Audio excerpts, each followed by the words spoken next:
home islands lay still in the gray silence before dawn. The sea rolled in long, slow swells beneath a low, overcast sky, the kind of morning that offered no drama, no warning, no premonition of what was coming. Aboard the Japanese vessels that moved through those waters, patrol craft, picket boats, the ordinary machinery of an empire that had not yet learned to fear the sky above its own territory. The men on watch stood their routines with the confidence of sailors who believed themselves beyond the reach of American air power. Japan's home waters were, by every calculation the Imperial Navy had made, a sanctuary. The distances were too great. American carriers could not approach close enough to launch a strike without being detected and destroyed. American land-based aircraft lacked the range. The logic was airtight. The arithmetic was correct. And then, out of the low gray overcast at wave-top height, came 16 North American B-25 Mitchell medium bombers, each one carrying 4 500-pound bombs and a crew of 5 men who understood, with complete clarity, that they had no way home. To understand the weight of what happened on that April morning, one must first understand the psychological landscape of the war's early months. Pearl Harbor had been more than a military strike. It had been a statement, a declaration.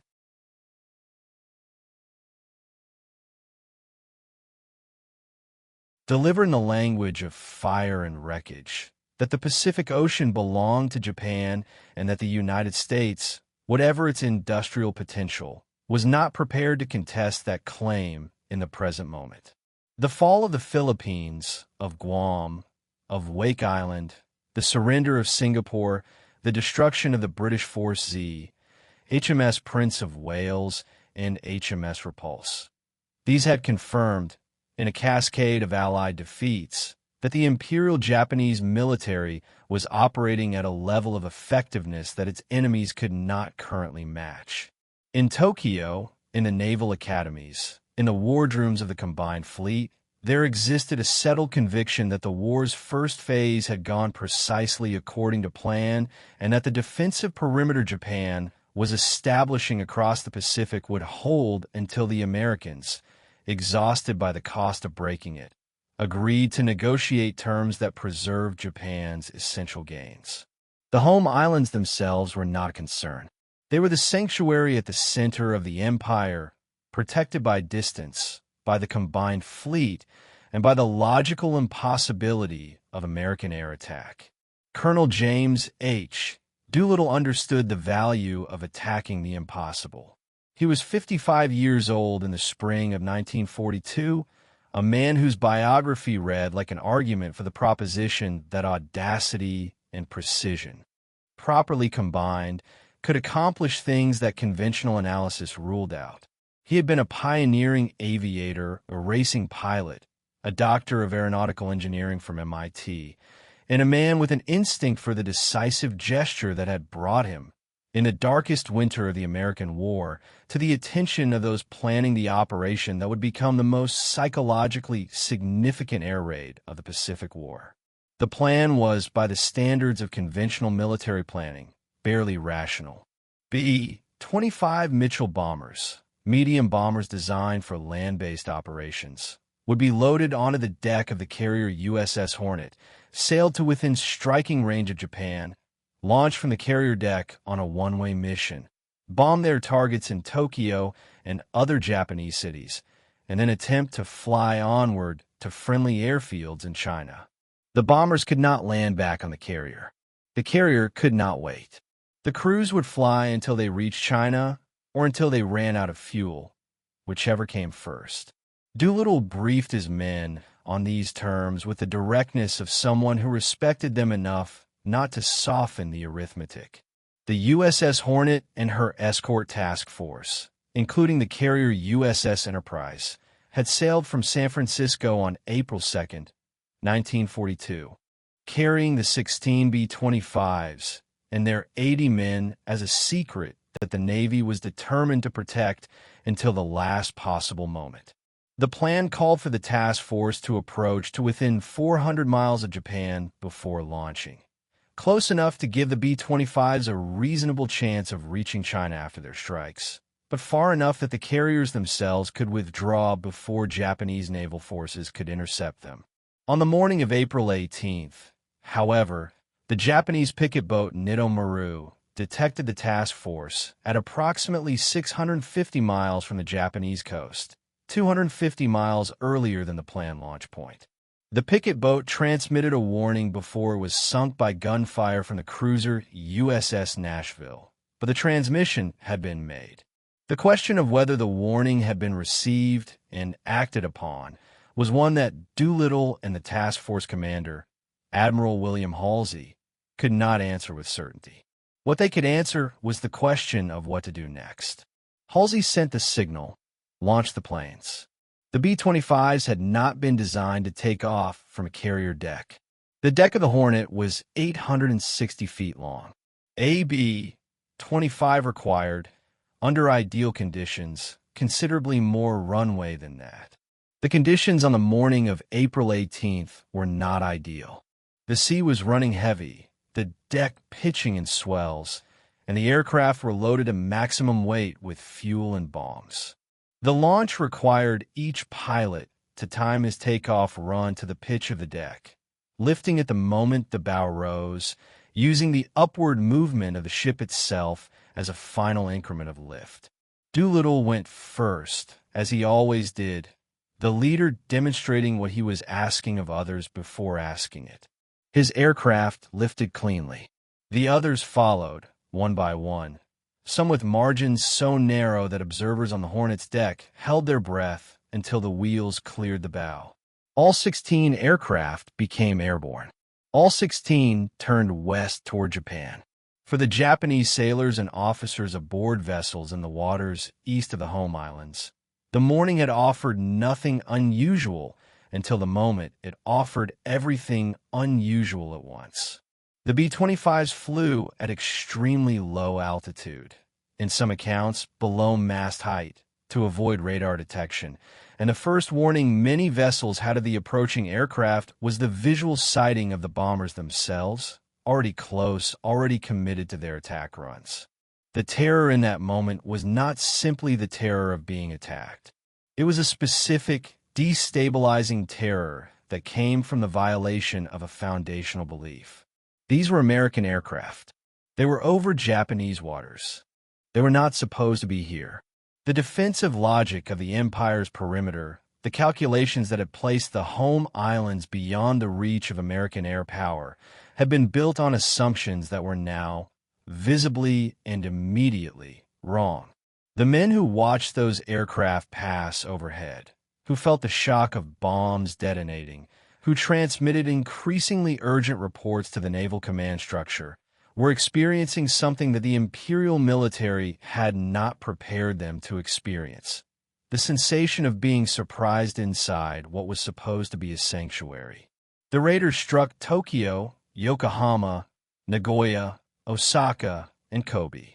The physical damage was modest by the standards of the strategic bombing campaigns that would follow later in the war.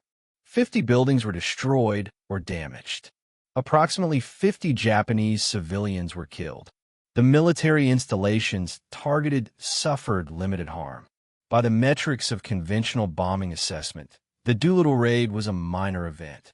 By every other measure, it was one of the most consequential air operations of the entire Pacific War. In Tokyo, air raid sirens sounded for the first time in the war. Citizens looked up at aircraft they had been told could not reach them. Military officers who had constructed their strategic planning on the certainty of the home, islands, and vulnerability were confronted with evidence that their certainty had been misplaced. Admiral Isoku Yamamoto, who had planned Pearl Harbor and who understood better than almost anyone in the Imperial Navy the danger of underestimating American determination, reportedly received the news of the raid with a response described by those present as one of the few moments in which his composure visibly broke. He had warned, before Pearl Harbor, that attacking the United States risked awakening a sleeping giant. The giant, it appeared, had found a way to reach through the perimeter. The immediate Japanese military response to the raid revealed the depth of the psychological disruption it had caused. Within weeks, the Imperial Navy had accelerated its planning for the Midway operation, the offensive that Yamamoto believed would force a decisive fleet engagement with the Americans and destroy the carrier force that had launched the raid. The logic was partly strategic and partly emotional. The home islands had been struck, the Emperor had been placed in theoretical danger, and the military that had promised to protect both had failed in that promise. The response to that failure was the kind of aggressive overreach that comes from institutional humiliation rather than careful strategic calculation. The Midway operation, launched in June 1942 with a complexity and ambition that its logistical foundations could not support, ended in the destruction of 4 Japanese fleet carriers and the death of many of the most experienced naval aviators in the Imperial fleet. The Doolittle raid did not cause Midway, but it created the emotional climate in which the decisions that led to Midway were made, and the outcome of Midway changed the Pacific War in ways that no subsequent Japanese effort could reverse. The men who flew the raid paid a severe price for their audacity. Of the 80 raiders, 3 were killed in crash landings in China, 8 were captured by Japanese forces, and 3 of the 8 were executed. The others scattered across China, aided in many cases by Chinese civilians who paid an extraordinary cost for that assistance. The Japanese military launched reprisal operations in the Chinese provinces through which the raiders had passed, killing an estimated 250,000 Chinese civilians in retaliation for the aid given to American airmen. This dimension of the raid's history carries a weight that the celebratory accounts sometimes fail to register fully. The courage of the raiders was real, and the strategic consequences were significant, but the human cost of those consequences was borne disproportionately by people who had no voice in the decision to launch the mission. The can of American field rations that some raiders carried in their survival kits, compact, practical, carrying within its sealed metal the organized abundance of a nation that could provision its warriors with a thoroughness that matched its ambitions, had no strategic significance. But in the context of what those men had done, it carried a symbolic weight that exceeded its modest dimensions. It was a product of the same industrial and organizational system that had figured out how to fly a medium bomber off a carrier deck, that had coordinated a task force across thousands of miles of ocean, that had trained 80 men to accomplish a mission with no margin for error and no guarantee of survival. The Picket did not argue about democracy or freedom. It simply represented, in its ordinary utility, the productive depth of the civilization that had made it, a civilization that could turn its peacetime capacity for feeding people into a wartime capacity for reaching the unreachable, for striking the unstrikable, for appearing where it was not supposed to be able to appear. The war in the Pacific would last another 3 years after that April morning. It would grow vastly larger, vastly more destructive before it ended. But something shifted on April 18, 1942, in the gray Pacific dawn, in the moment when 16 bombers appeared over waters that were supposed to be safe. It shifted in the minds of Japanese officers who had built their strategic confidence on the assumption that certain things were impossible. It shifted in the minds of American crews who flew home with the knowledge that they had, however briefly, changed what was believed to be possible.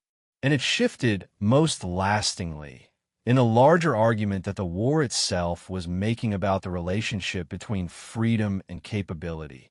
The argument that a democracy, given sufficient cause and sufficient time, would find a way to reach through any perimeter, to strike through any distance, to carry its answer to any address, regardless of what the mathematics of impossibility had previously suggested. The dawn comes every morning. It does not ask permission, and neither, it turned out, did the B-25s.